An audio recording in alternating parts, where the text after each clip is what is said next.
Welcome in everyone today to a very special episode of American Joyride. I'm joined by Chris Fettes. Obviously, you recognize him. He's been on the show before, one of our most successful episodes we've ever done. He's a former SEAL Team 6 operator and the founder of Be Free Craft Ice Cream. Chris, welcome back. Thank you, Dave.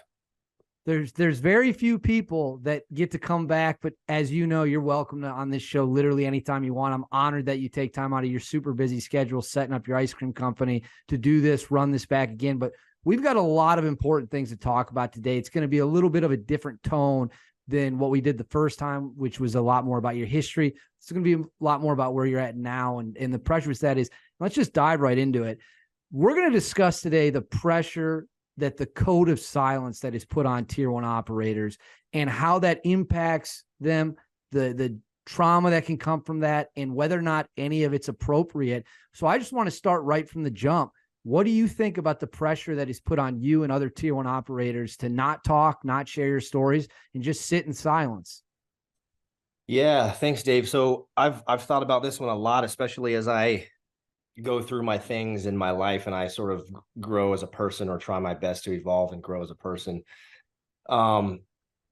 My opinion about the code of silence or any other sort of this perception of this this code, right, is that there really is no code, right? So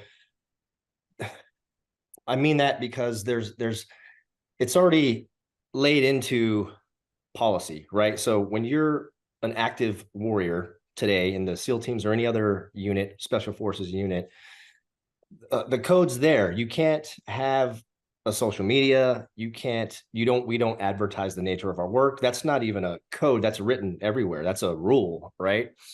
So nor should you. So the quiet professional, all these different little concepts of that, they're there, but in my mind, it's a rule, right? And none of the guys that I'm aware of ever really broke that rule, right?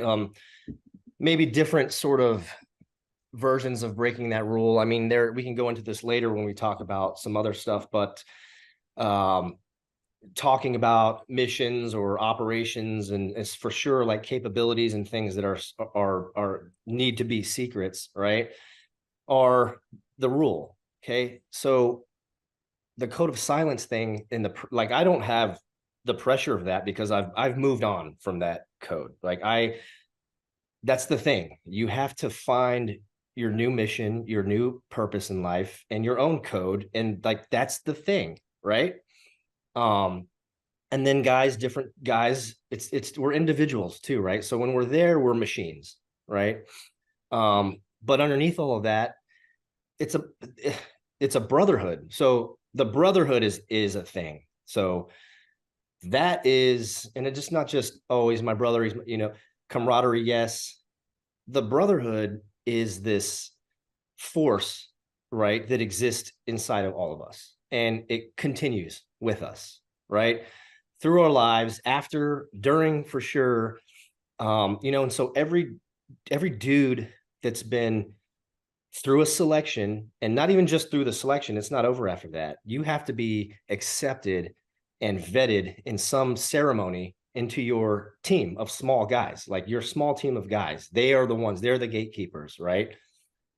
Once that happens and that ceremony is complete, you're in the brotherhood, right? And there's different versions of brotherhoods with even non-soft guys, and different war fighters and things like that, and maybe even athletes and stuff. But we have our own warrior version of a brotherhood, and it is a thing, right? It exists. To me, it's a force. It's a spectrum. So there's a dark side of the spectrum, just like us, just like your soul, right? And the light side of the spectrum, and everywhere in between that you sort of go through and try your best to stay balanced in it, right? But my point is that nobody controls that. There's no person, there's no couple of guys or whatever that gets to sort of dictate who's out of that once they're in it, right? And even like guys sitting in jail somewhere for something, or guys thriving with their company or their business or whatever, or their family, are all, it's all still part of them, like wherever they're at, right? They still did this thing, right? They were still there. Okay. So however much anyone tries to control that or go, hey, I'm active duty or I'm out and I want to cancel this person or do or punish this person or judge this person, is all part of this thing that's wrong right now, in my opinion, right? And there's a solution. So remind me to tell you what the solution is, right? It's hard, but it's so simple, but it's very hard, right? And it correlates to what I think each of us has to sort of realize at some point, or try to realize. The guys that realize it are the ones that they go on rocket ships, right? And whatever definition of success that is, whether they are quiet about things and they live on a farm in Montana and enjoy their family, and that's success, right? Or they write a book, or they tell stories in whatever way that is. It doesn't fucking matter if it's if it's written, if it's they tell them with their voice, if they're books, like whatever. Those, it's just their stories, and each dude that does decide to do that knows why, right? There's a reason, and my opinion is that the way to go about it, right, the right way, and then here's what is missing, right? Here's what the guys that are still there don't understand, vice the guys that are out that hopefully get to learn this or understand in themselves, is that there's no, we're individual. It's an individual thing, right? It's different for each person. So as long as you tie that to your purpose and it's part of why you're doing what you do in life, it's okay, right? And then the you just try to be as respectful as you can, right? And so my intention, which none of those guys or anyone could understand, or any other dude out here could understand my intention unless they know me, right? But the people close to me that know me, they do know, right? So being respectful, and there's ways to go about doing that. I think that part of the problem too is people or guys or tying like operational security to these things, right? And you're like if you think about it in a simpler level, operational security it doesn't really exist that much for things that have already happened in the past, right? It's to protect that thing, right? Yes, in the future you want to protect the guys that are still, of course we have. Here's the thing, the guys there are they're sacred warriors, right? We were all sacred warriors at one point or another in the brotherhood, right? And still in the brotherhood in different phases of our lives. So the operational security thing it's a very specific thing that is intended to protect ongoing operations, right? Or very recent operations and things like that, or people involved in things like that. So it's just an excuse, in my opinion, for when guys inside sort of they've got they're individuals, like I said. And so in the team, there's levels of guys, right? Even at the highest, even at like a tier 1 level, there is average guys, which most of us are, and I was actually. And there's rarely these guys come through, then they're legends, right? And we all know that. So everybody else, we know who those guys are. Okay. I'm just using this as an example to explain the best that I can. The guys that are legends, they put all of their bandwidth. They have figured this thing out I'm talking about while they were still in. Okay. They understand that all of their bandwidth goes towards their purpose, which is to operate, right? To be a warrior. And there's no room for any other distraction or any other thing or any time to go think about guys that are done or, like devolve into their addiction so far that it decreases their performance. And those guys have figured they can go out and like have drinks for fun or whatever, but it will not affect them the next day, right? They're there. They're in the zone like the whole time or most of the time. The rest of us, average guys have distractions and things that we do, right? That pull us a little bit away from that purpose of being the best operators that we can possibly be, right? And I don't regret that. I'm grateful for everything that's happened, right? But you know, I was an average dude, and I'll admit that, right? And there's these guys. So my point being that it's kind of a waste of time, right? This is just stuff. The judging people, the even guys that are inside that sort of devolve in their performance into their addictions, like a guy becomes an alcoholic or something like that, right? We can the consequences of that are there already, right? We can move that guy into training, we can shift him into something.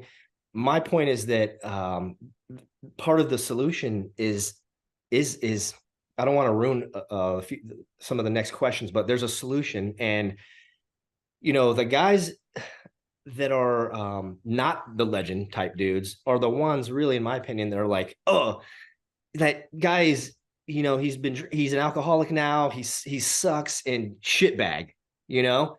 God, that has to stop, right? And I did that. That's why I'm saying this. It's like we jump on that, and the same consequences or results can happen still without that, because then we're wasting our time. We're sucking bandwidth out of the team to go, let's jump on that guy, make him feel even shittier than he already is, and trying to deal with it in his addictions and his things, right? As opposed to, he's still going to go somewhere, but let's be okay with letting him rest and reset and go to the retreat and go to the NICO clinic and go to the program and get better. And then hopefully come back to his purpose as an operator, as opposed to like, he's done, he's out of the brotherhood, right? We can't do that. Like, nobody does that. Like I said, it's a fucking force. You know what I mean? Like, it's still in that guy. Right. So I have a couple of guys I really care about. This ties into the whole veteran suicide thing, the whole, dude, there's no code, right? It's a brotherhood. And then the code it's already ingrained in the policy, in the contract, right? There's a separation. So people out there, the internet and things of people, you know, might not understand when they start judging people for doing things, whatever they are, hopefully respectfully. That's not, they're not in anymore. Their purpose now is different, right? Where do we get history from? They're fucking stories from warriors, right? It's Absolutely. Kind of an ironic thing, in my opinion, that we'll go on deployment and we'll be in our little hooches playing video games and stuff, and our little, you know, we'll come back and get together. And I used to call it family movie time. It was like my favorite thing ever. Part of my favorite thing, one of my favorite things, like on deployment with my guys, right? And we throw a movie on, like Band of Brothers or Black Hawk Down or any of those awesome, you know, movies that we love. What are those? They're telling history. Stories. They're telling history, right? Yeah. And so it's ironic that now we think we have this ownership of guys and their purpose and their stories afterwards.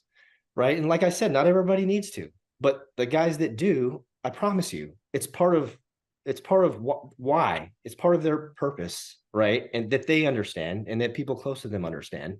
So the guys that are intentionally disrespectful, like, that's that guy. You know what I mean? Like, so deal with that guy. We're not the generalizing. It's happening in our society a little bit. There's just generalizing instead of like, this color people or that color people or this religion of people or those, like it's some of those people. It's a simple way to solve language sometimes, is like, dude, Dave, some of these operators are saying or doing this takes away some of the generalizing when I just say operators or whatever group of freaking people, you know? So, you know, I digress a little bit, but my point is that's it. It's an acceptance thing of that, right? This is nothing new. People telling stories and doing what they want to do is not anything new, and telling them in different ways. right? This has been going on since man has existed, since there's ever been warriors and war and combat and conflicts through time. It's nothing new. So